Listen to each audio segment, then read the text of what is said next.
네, 반갑습니다. 12월 8일 아침 김경민의 경영벙커. 네, 오늘은 크리스마스 추리 그리고 크리스마스 캐롤을 좀 들어봤는데요. 오 홀리 나이트 네, 이때쯤 되면 크리스마스 수업도 많이 이렇게 나왔는데 요즘은 뭐 코로나 분위기 때문인지 잘 모르겠습니다만 잘 안 나오죠.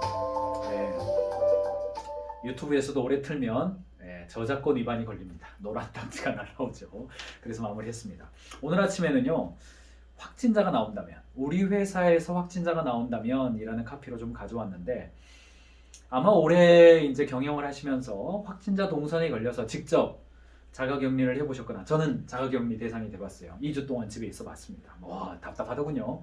또는 직원이 확진자가 아니더라도 동선에 걸려서 출근을 갑자기 못하게 되거나, 우리 건물에서 누가 확진자가 나와서 아예 뭐 건물 전체 갑자기 출근을 못한다거나 이런 당황스러운 상황들이 있었을 겁니다. 또는 고객과 약속을 했는데 가려고 했는데 저 집에 있는데요. 뭐 이런 상황들을 올해 계속해서 경험하셨을 거예요. 그런데 이런 것들을 금방 끝나겠지, 좋아질 거야, 이런 테마가 지금은 아니잖아요. 뭐 3년 간다 4년 간다, 경우에 따라서 이거 안 끝난다, 이런 암울한 이야기가 나오는데 안 듣고 싶어요. 안 그러고 싶어. 그런 일 나에게 안 왔으면 좋겠어. 그런데 안 왔으면 하는 일들이 계속 생기잖아요. 그래서 나름대로 비즈니스라고 하는 것은 변화에 적응하고 오히려 그것을 이끌어내는 것이 비즈니스이기 때문에 잘 보실 필요가 있습니다. 첫 번째 이야기하고 싶은 것은, 우리 직원 중에 누군가가 코로나에 확진되었다. 그러면 그 사람이 가장 먼저 보호의 대상입니다. 우리나라가 코로나가 누가 걸렸다, 뭐 확진되었다 그러면요, 그 사람이 굉장히 잘못한 사람이 되는 그런 어떤 측면이 없지 않아요. 그런데 사실 우리 스스로도요, 쇼핑몰 갔을 때, 영화관 갔을 때, 뭐 한강에서 뭐 치킨이라도 먹을 때, 점심 식사할 때, 원래 점심 식사할 때 말하면 안 되는 거예요. 우리 다 말하잖아요. 누가 어디에서 확진 당한다 하더라도 이상하지 않은 일입니다. 그래서 직원 입장에서는요, 너무너무나 미안한 일이에요. 내가 어쩌다가 그렇게 된 거예요. 너무너무나 미안한 일인데 회사에서 그럼 어떻게 된 거야? 그럼 누구 만났어? 그럼 우리 어떻게 해야 돼? 자꾸 이렇게 하면 본인이 코로나 확진 당해서 그 건강상에 실제로 그 어려움을 겪을 수도 있잖아요. 많은 경우는 이제 무증상으로 지나갑니다만, 그거에 얹혀서 다른 사람에 대한 미안함, 그리고 동료에 대한 미안함, 일 못하는 거에 대한 미안함이 굉장히 가중됩니다. 그래서 뭐 저희 회사에서도 최근에 이제 확진자랑 동선이 겹쳤죠. 그래서 이제 밀접적 초짜가 되어서 집에서 못 나오는 사람들이 있습니다. 가장 먼저 제가 해주는 이야기는 결코 미안해하지 말아라. 제가 직접 그거는 개인톡을 보냅니다. 절대 미안해하지 말아라. 그건 누구라도 걸릴 수 있는 일이고, 어쩌면은 지금이 가장 중요한 사람은 당신이다. 그리고 이제 격리 키트 국가에서 보내주는 게 있습니다만, 회사 나름대로 키트를 만들어서, 격리 키트가 아니라 격려 키트죠. 이 기간이 어쩌다 이렇게 됐는데 기왕에 이렇게 됐다면 굉장히 의미 있고 중요한 시간이 됐으면 좋겠다. 이렇게 해서 뭐 이렇게 샴푸도 좀 보내주고 초콜릿도 좀 좋은 걸로 좀 음료수도 좀 좋은 걸로 사가지고 좀 보내주는 거, 그 정도의 가인즈 경영이라고 한다면 그 정도의 여유는 좀 가지고 움직이셨으면 좋겠습니다. 동시에 이거 휴가 처리해야 됩니까? 재택근무 처리해야 됩니까? 이거 여러분 뭐 결론은 없어요. 결론은 없지만은 가능하면 연차를 깐다거나 혹은 뭐 그거 뭐 이렇게 어떻게 한다거나 이렇게 하기보다는 가능한 그냥 재택근무 처리할 수 있도록, 본인이 너무 힘들어가지고 커뮤니케이션이 어렵다 그러면 뭐 어쩔 수 없이 휴가 처리를 하거나, 경우에 따라서 어떤 회사들은요 특별휴가 처리하는 경우도 있더군요. 그런데 기업의 생산성 관점에서 그거는 나름대로 판단을 하시되, 할 수만 있다면 재택근무를 할 수 있도록 해주고 그것을 근무 기간으로 인정해주는 정도까지는 조금 하는 게 좋지 않을까 저는 권장해드립니다. 그런데 정말 중요한 것은 고객과의 관계예요. 고객과의 관계인데, 기본적으로 우리 전통적인 기업은요 대면 영업이었어요. 만나서 이야기하고 지나가다 들렀습니다, 그리고 언제 한번 찾아뵙겠습니다, 식사 한번 하시죠, 뭐 이러면서 영업이 되고 관계도 지속됐단 말이죠. 그런데 포커스는 뭐냐면, 지금이 기회입니다. 지금이 전환할 수 있는 기회입니다. 영업이 아니라 기술 상담이 가능한 구조로 전환하는 겁니다. 그러니까 영업부가 이렇게 잘 익혀가지고 이거 좋아요, 이거 싸요, 뭐 해드릴까요? 그거 해드릴게요, 이런 컨셉이 아니라 지금은 비대면 영업이 기본 컨셉입니다. 그렇기 때문에 영업 담당자가 가서 얼굴 보고 친해져가지고 그러면 너한테 내가 오다 줄게, 뭐 이런 구조가 아닌 거죠. 그래서 영업 담당자가 아니라 기술 상담이 가능한 구조로 전환되는 거, 이거 지금 기회입니다. 그러니까 영업부 직원들 기술 매니저로, 영업부 직원들 전문가로 만들 수 있는 기회입니다. 그러려면 뭐가 가능해야 되냐? 오프라인 투 온라인, 오프라인에서 만나고 온라인으로 소통하는 것이 아니라 온라인에서 먼저 콘텐츠로 소통하고 오프라인으로 전화 받고 나가는 거예요. 이메일 요청 받고 나가는 겁니다. 나가기 전에 전화하는 거고요. 대기업 상대하시는 분들은 이미 아시겠습니다만 대기업은 지금 안 만나는 것이 미덕입니다. 그리고 대기업 같은 경우는 한 명이라도 등장했다. 그럼 바로 뭐 뉴스에 나오기 때문에요. 굉장히 조심합니다. 그렇기 때문에 뭐 여러 가지 관점에서 그동안도 여러분 회사에서 영업부가 영업부다운 게 아니라 기술 상담부가 되도록 하기 위해서 노력해 오셨잖아요. 그러려면 전문성이 갖춰져야 되고 콘텐츠가 정리돼야 한다는 것을 이미 알고 계실 거예요. 그렇기 때문에 콘텐츠입니다. 제가 누차 몇 번 말씀드렸습니다만 B2B 회사라 하더라도 블로그나 공룡들의 어깨에 올라타서 콘텐츠를 올릴 수 있는 방법들 무지막지하게 많습니다. 지금 없어서 못한다는 이야기 하시면 안 됩니다. 공룡의 어깨에 올라타든지 내 나름대로 만들진 다 있어요. 회사 내에서 우리가 제공하고 있는 상품을 통해서 구현하고자 하는 그 가치, 여러 번 말씀드리죠. 그 가치에 대해서 내가 의자 회사다 그러면 의자 좋아요 하지 마시고 의자 고르는 방법, 의자를 잘 선택하는 방법, 의자 싸게 고르는 방법, 이게 다 가치잖아요. 고객이 중요하게 생각하는 방법이잖아요. 여러분 모든 회사가 다 있습니다.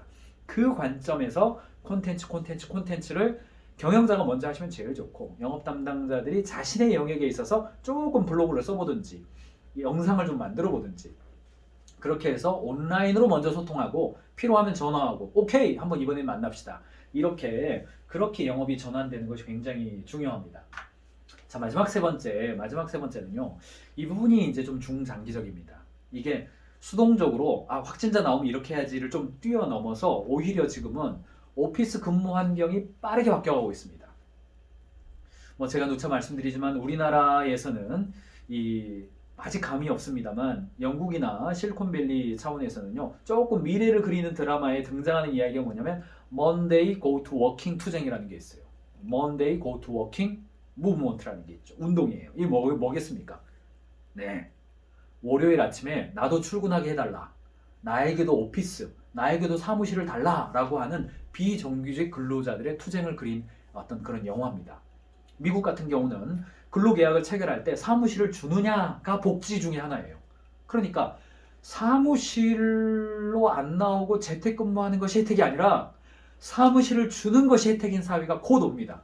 벌써 현대자동차라든가 SK 이런 곳들에서는 거점 사무실이 메인 이슈로 떠오릅니다. 노조에서 요구해요. 벌써 노조에서. 왜 자꾸 집에서 일하라고 그러냐. 나에게도 사무실을 달라. 근데 한꺼번에 못 가니까 거점 사무실, 은평구에 하나 주시고요. 저기 서초구에 하나 주시고 뭐 이런 이야기가 지금 현재 이미 나옵니다. 그리고 거점 사무실 서비스를 하는 발빠른 뭐 패스트5라든가 위워크라든가 이런 데들이 바빠르게 움직이고 국내 로컬 오피스 환경을 제공하는 그런 어떤 인테리어 회사들, 공간 회사들이 빠르게 움직여지고 있습니다. 이거 대기업이 확산되잖아요. 중견기업, 중소기업으로 스타트업으로 바로 확산됩니다. 그래서 오피스 환경이라고 하는 거, 우리 회사가 고객 가치를 위해서 일을 하고 그 고객 가치를 위해서 결과물을 내는 방식이 다 모여! 일단 여기에 앉아! 그 다음에 일을 해. 이거 옛날 패러다임입니다. 어떻게 하면 이것을 결과 중심적으로 일을 할 것인가? 가장 먼저 해야 될 게 뭡니까? 재택근무 인프라, 즉 계기판과 대시보드를 명확하게 하는 겁니다.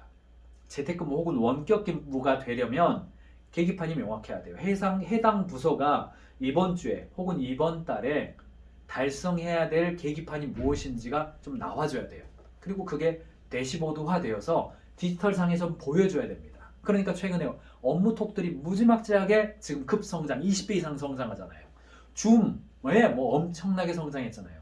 이런 환경들이 증가되는 이유가 뭐냐면 지금은 자, 내 눈앞에 보여. 다 같이 앉아있어. 이야기하다 보면 스킨십 하다 보면 아이디어가 나와. 뭐 이런 거 중요합니다만 지금의 코로나 상황 앞으로 3, 4년 더 된다니까요. 이거 안 끝난다고. 제가 원해서가 아니라 뭐 그런 현실이에요. 그렇기 때문에 디지털 커뮤니케이션 환경에 익숙해져야 되고 계기판과 대시보드가 명확해져서 직원들이 오늘 하루에 감당해 주어야 할 결과물이 무엇인지가 규정되는 겁니다. 그리고 결과 중심적으로 일하는 거예요. 행동을 통제하는 것이 아니라 결과를 만들어내기 위해서 함께 아이디어를 나누는 겁니다. 그리고 온라인상으로 소통하는 것이 익숙해져야 돼요. 특별히 가장 어려운 것이 사실은 경영자분들이에요. 하드카피로 출력해서 종이로 봐야만 되는 이런 어떤 요거 정말 힘들어요. 저도 솔직히 미팅할 때요 종이로 출력해오면 저도 좋아요. 서비스 받는 느낌까지 듭니다. 그런데 일부러 그러지 말아달라. 내가 노력하겠다. 디지털로 먼저 자료를 보고 만나서는 아이디어만 나누겠다. 이런 이야기 하거든요. 또는 저희 같은 경우는 일부러 한 3개월 정도는 사내 회의 자체를 금지시켜 버렸습니다. 제가 작년 한 해 동안 중에서 3개월 정도는 아예 대면 미팅 전면 금지, 회의는 전면 금지, 전혀 문제 없을 때였어요. 왜 그랬냐면 저희도 커뮤니케이션 할 때 만나서 이야기하는 게, 저희 컨설턴트, 저희 동역자들은요 너무너무나 만나는 걸 좋아해요. 만나면 서로 기분 좋아서 막 웃고 막 이게 노는 건지 회의하는 건지 헷갈릴 정도죠. 그런데 그걸 의도적으로 중시시킬 때가 있었습니다. 왜 그렇습니까? 디지털 네이티브가 되기 위해서, 디지털 환경으로 전환하기 위해서 의도적으로 이 파워를 한번 쓴 거죠. 제 권력을 한번 쓰는 거죠. 그래서 화상회의 솔루션이라든가 업무톡들 굉장히 많습니다. 지금 뭐 저희는 마이크로소프트사에서 제공하고 있는 팀즈를 화상회의 기본 시스템으로 사용하고 있고, 업무톡은 잔디도 사용하고 있고 그러는데, 조금만 확인해 보면 굉장히 저렴한 가격에 다양한 것들을 사용하실 수가 있어요. 구글 드라이브를 쓰실 수도 있고요. 그래서 디지털 커뮤니케이션 환경에 익숙해지는 거 제일 어려운 분은 사실 경영자가 제일 어려워요. 그러나 이거 조금 더 익숙해지셔야 됩니다. 3, 4년 이상 간다니까요.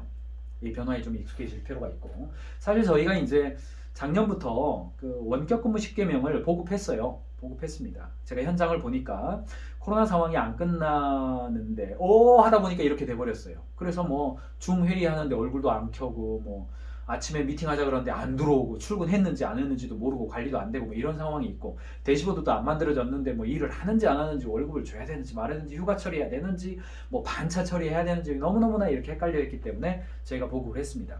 여기 10개명을 좀 보시고요. 온보딩 시간 좀 명확하게 하는 것도 좀 보시고, 업무 톡을 하면 디브리핑하는 습관도 좀 들이보시고, 하루 종일 소통을 했다면 퇴근하기 전에 리턴콜 하는 것, 당일 리턴콜 하는 거, 톡으로 하는 것도 좀 소통해 보시고, 가능하면 할 수 있다면 뭐 E카운트가 됐든 아니면 ERP든 그룹웨어가 됐든 이런 데에서 일일 피드백을 할 수 있는 습관도 점점점 직원들과 함께 해보시면서, 오케이, 우리는 이대로 가다가 코로나 상황이 터졌다. 그러면 하루나 이틀 정도 집에서 근무해도 전혀 문제 없는 거. 경우에 따라서 예행 연습으로, 우리는 코로나 상황이 없지만은 다음 주 월요일 하루는 전면 재택근무 한번 연습해보자. 그럼에도 불구하고 우리가 업무에 문제가 없다라는 것을 우리가 한번 스스로 증명해보자. 그렇게 예행 연습을 해보실 것도 권해드립니다. 자, 지금은 우리 주변에 그 누구라도, 나 자신이라도, 여러분 스스로라도 확진자 동선에 걸려서 보건소로부터 전화 받아가지고 10일 격리하시고요. 누가 그렇게 된다 하더라도 전혀 이상하지 않는 사회가 됐습니다. 그 상황이 됐을 때 경영자든 신입사원이 됐든지 간에 그 상황을 이겨내고, 오히려 우리 회사의 일하는 방식이 디지털로 전환되고 결과 중심적으로 일할 수 있는 기회로 작동하려면 세 가지 기억하십시오. 1번, 확진자, 걸린 사람이 보호의 대상입니다. 이렇게 하면 안 됩니다. 그 시선, 그 자기 검열, 이게 너무나 많기 때문에 오히려 경영자는요, 오히려 격려 키트 보내버려야 됩니다. 아주 격려해줘 버려야 돼요. 두 번째, 대면이 중요한 것이 아니라 관계 유지가 중요합니다. 작년에 이 보고서가 한번 나왔어요. 맥킨지에서 나온 보고서인데, 팀워크에 관련된 이야기예요. 기존에 대면으로 스킨십 하던 사람들은 온라인으로 전환을 해도 전혀 업무 생산성에 문제가 없었어요. 그런데 신입사원들은 업무 집중도가 떨어진다는 연구가 있어요. 그러니까 얼굴을 만나서 이야기하면서 온라인으로 전환하는 거, 이거 문제 없습니다. 그러니까 직원들끼리도 그렇고 고객과 소통할 때에도 대면으로 하시면서 온라인으로 연결하고 있는 상태, 이 낮은 연결의 상태 유지하는 거 업무 생산성에 도움이 된다는 연구가 이미 있습니다. 잘 활용하시기 바라고요. 그러니까 콘텐츠입니다. 그거 하셔야 됩니다. 영업부가 아니라 기술 상담부가 돼야 됩니다. 전문가가 돼야 돼요. 마지막 세 번째, 오피스 변화의 환경을 준비하셔야 됩니다. 오피스 환경이 이미 변하고 있습니다. 오히려 지금은 오피스하고 테이블, 의자 주고 책상 주는 것이 복지 혜택이 되는 사회가 돼가고 있습니다. 자, 이 세 가지를 고려하시면서, 염두하시면서 오늘 하루 힘차게 시작하시고요. Do everything in love. 제가 늘 이야기하는 것이죠. 비즈니스는 사랑입니다. 자, 오늘 이야기 여기까지 해드리도록 하겠습니다.